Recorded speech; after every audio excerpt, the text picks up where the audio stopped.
এক মাস তো হয়ে গেল, আজকে 9 তারিখ, 1 মাস 1 দিন, 31শে মাস গেছে।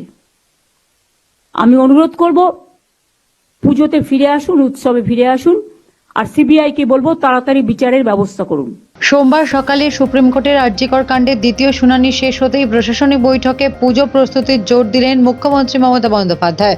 নবান্নের সভাঘরে বৈঠকে তিনি বললেন, 1 মাস 1 দিন হয়ে গেছে, এবার উৎসবে ফিরুন। সিবিআই তদন্ত শেষ করুক দ্রুত। জনগণের কাছে তার আর্জি উৎসবের আবহে আনন্দ করার। পুজো আসছে, তার আগে গ্রামাঞ্চলের সড়ক থেকে শুরু করে বিভিন্ন ক্ষেত্রে সরকারি পরিকাঠামো ও পরিষেবা আরও ভালো করে পৌঁছে দেওয়ার বার্তা দিলেন মমতা। নবান্ন সভাঘরে প্রশাসনিক বৈঠকে মুখ্যমন্ত্রী রাজ্যের সব দপ্তরের মন্ত্রী ও সচিবদের নিয়ে বৈঠকে বসেছেন। পূর্ত দপ্তরকে দ্রুত রাস্তা মেরামতের বার্তা দিয়েছেন তিনি। মমতা বলেন, আমরা অ্যাডমিনিস্ট্রেশন মিটিং করি বছরে 2-3টে ধরে, কিন্তু ইলেকশনের জন্য অনেক ডেভেলপমেন্ট কাজ হয় না।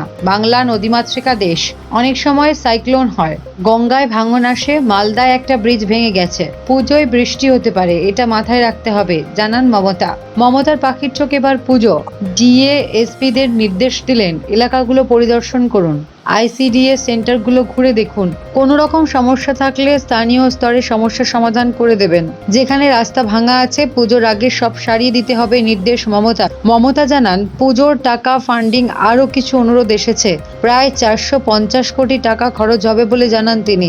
আগামীকাল থেকেই এই টাকা দেওয়ার ব্যবস্থা করা হবে। মুখ্যমন্ত্রীর কথায়, কেউ যদি না নিতে চায় তাদের সামর্থ্য আছে, তাহলে লিস্টে যারা আছেন তাদের থেকে দিতে হবে, কে কি পুজো করছে সেটা দেখতে হবে।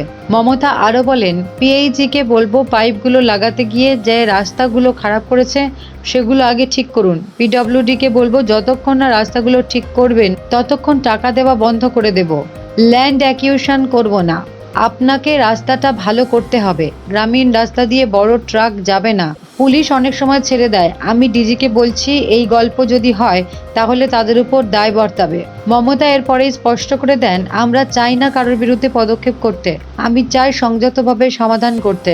এছাড়া মার্কেট প্রাইসটাও দেখতে হবে, পুজো এলেই বাড়িয়ে দেওয়া হয় এটা যেন না হয়। সিএসসিকে প্রাইস হাইকের উপর নজর রাখতে বলেন মমতা।